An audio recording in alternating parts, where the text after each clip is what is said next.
स्वामी श्री चक्रधर जी अपने पूर्वार्ध काल में अरण्य ग्राम से श्री क्षेत्र भिंगार में आते हैं। उस समय वहाँ पे आदित्य का मंदिर है। आदित्य मतलब सूर्य।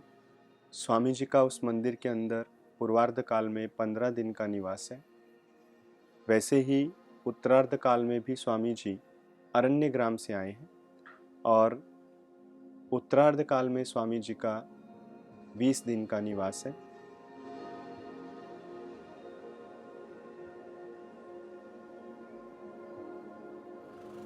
भाईदेव जी ऐसे खेतों में जाते हैं।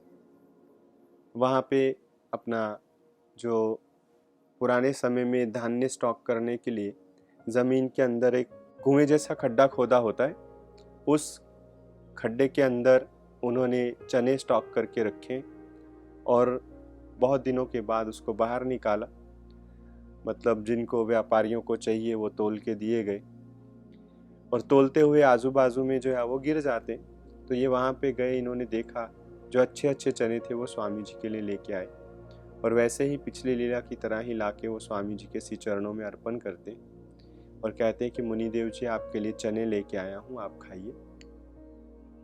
और स्वामी जी उनके वो एक दो चने स्वीकार करते हैं। दोनों ही लीलाओं के अंदर उस बच्चे के संस्कार देखने वाले हैं कि बचपन में 7-8 साल की उम्र के अंदर के जो बच्चे होते हैं उन्हें, जैसे आज के बच्चे होंगे तो उनको चॉकलेट दें तो वो चॉकलेट किसी दूसरे को नहीं देते, खुद खाएं ऐसा भाव है।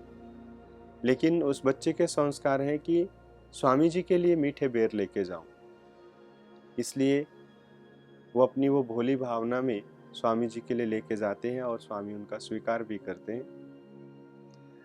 ऐसे ही स्वामी जी का निवास भिंगार में है और पूर्वार्ध काल में भी जो बाईदेव हैं वो स्वामी जी के पास रह रहे हैं। स्वामी जी उन्हें बड़े प्यार से अपने पास रखते हैं, जैसे एक माँ बच्चे के साथ प्यार करती है। रात को अपने पास सुलाते हैं।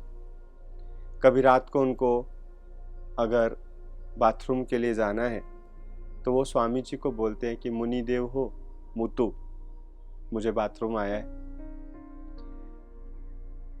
तो स्वामी जी अगर एक बार स्वामी जी के ध्यान में नहीं आया, उसकी आवाज़ नहीं सुनी, फिर दूसरी बार बोलते हैं तो बाईसा माता जी उनकी आवाज़ सुन के उठ जाती है। तो कहती चल मैं साथ में लेके जाती, नहीं उन्हीं के साथ जाना है।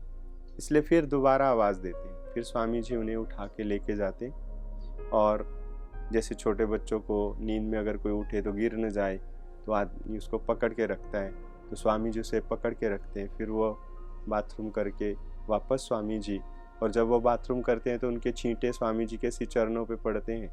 बाईसा माता जी फिर पैर धोती हैं, स्वामी जी के श्री चरण धोती हैं और दोबारा वो जो बाईदेव हैं वो स्वामी जी उन्हें अपने साथ सुलाते हैं। तो इस तरह से उस लीला के अंदर स्वामी जी कैसा उसके साथ स्नेह कर रहे हैं।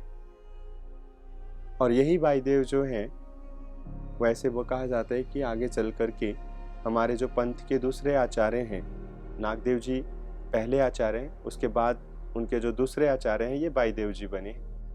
स्वामी जी के उपरांत मैंने स्वामी जी के उत्तरापंथ जाने के बाद इनका योग दोबारा आया और उन्होंने आचार्य जी के पास जाके संन्यास लिया।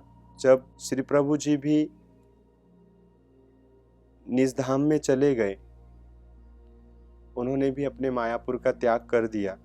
उसके बाद जब आचार्य जी अटनाधिक्रमे स्थान वंदन करते करते डोमेग्राम पहुंचते हैं और जो प्रसन्न मठ के अंदर स्वामी जी का वो खिड़की के अंदर पीक का स्थान है तांबुल परित्यजने का, कि स्वामी जी खाया हुआ पान उसकी जो थूक है वहां पे डाला करते थे।